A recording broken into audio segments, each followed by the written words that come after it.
Yuunivarsiitiin Yuunitii kaampaasii Adaamaa barattoota marsaa 44ffaaf gosa barnootaa garaagaraan barsiisaa ture 415 sirna ho'aadhaan eebbisiiseera. Yuunivarsiitiin Yuunitii bara 1985 maqaa Yuunitii kolleejjii jedhuun gosa barnootaa lamaan afaanii fi seeraan hojii kan eegale yoo ta'u, bara 1990tti kaampaasii Adaamaa hundeessuun hojii isaa maqaa Yuunivarsiitii Yuunitii jedhuun itti fufuun kan har'aa dabalatee barattoota 50,000 ol gosa barnootaa garaagaraan eebbisiisuu danda'eera. Yuunivarsiitii Yuunitii kaampaasii Adaamaa gosa barnootaa akkaawuntiingii, maaneejmentii, biizinasi adiministireeshinii, maarkeetingii fi kompiitar saayinsiin barattoota barsiisaa ture kan eebbisiise yoo ta'u, sirna eebbaa irratti ergaa baga gammaddanii kan dabarsan pirezidaantiin Yuunivarsiitii Yuunitii kaampaasii Adaamaa Dr. Araggaa Irdaw gammachuu isaanii ibsuun qorachuu fi beekumsa horachuun keenya beekumsa qabnutti gargaaramuun waan biyyaa tolu hojjechuu fi eebba booda hawaasa keessaa baatanitti makamuun hojii hojjetan keessatti waan hawaasa keessan fayyadu irratti xiyyeeffadhaa guddina biyyaaf hojjedhaan ergaa dabarsan.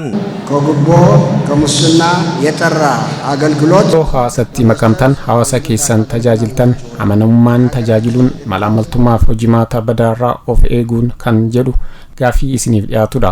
Amanamummaa fi iftooman hawaasa keessan tajaajilaa guddina biyya keessaniif dursa kenna. Sagantaa eebbaatti qooda fudhachuun ergaa kan dabarsan itti aanaa hojii gaggeessaa waajjira barnoota bulchiinsa magaalaa Adaamaa obbo Yohaannis Mallasaa barattoonni har'a eebbaa qaqqaban beekumsa argatanitti fayyadamuun lammii keessaa bahan akka gargaaran dhaamsa dabarsan. Eebbifamtoonni guyyaa har'aa abbaa citaa har'aa guyyaa eebbifamaa kanaaf xaarii waggaa dheeraa booda guyyaa har'aa baga geessanis ni jedha.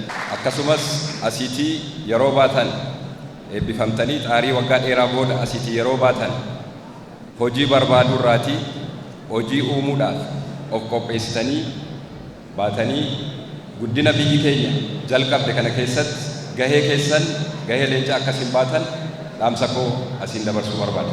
Yuunivarsiitii Yuunitii kaampaasii Adaamaatti hoogganaa kan ta'an Dr. Xilaawun Erduunoo Gamasaaniin Yuunivarsiitiin Yuunitii barattoota 415 walii galaan hanga ammaatti barattoota 50,000 ol eebbisiiseera jedhan. Yuunivarsiitiin Yuunitii lammiilee ogummaa garaagaraan gahooman baraabaraan oomishaa jiraachuu kaasuun barattoonni eebbaa qaqqaban hojii eeguu caalaa hojii uumtoota akka ta'anis dhaamsa dabarsan. በአምስት የትምህርት መስኮች ማለትም በአካውንቲንግ እና ፋይናንስ ቢዝነስ አድሚኒስትሬሽን Malee ittiin eebbifamtan gosa barnoota 5 maaneejimentii, akkaawuntiingii, biizinasi adiministireeshinii, maarkeetingii fi kompiitar saayinsiin barattoota 415 eebbisiifneerra. Barattoonni eebbaa qaqqaban gammachuu itti dhaga'ame ibsachuun ogummaa kaampaasichaatti argatanitti gargaaramuun ofii fi biyya isaanii jijjiiruuf kan hojjetan ta'uu dubbatan. Baay'ee gammadeera. Guyyaan kun guyyaa guddaadha. Rabbiin guyyaa kanaaf waan nagayeef baay'ee gammadeera. Hojii kiyya ka ofii kiyya duraan hunan hojjedha. Isaan irra baay'ee gara fuuldura deemuuf nan barbaada. Hojii kan ofii kiyyaas faamilii kiyya wajjin hojjechuuf pilaanii nan qaba. Gara carraa argannetti immoo hawaasa keenya cinaa dhaabbanne waadaa hawaasaa baannee galmaan gahuudhaaf qophiidha.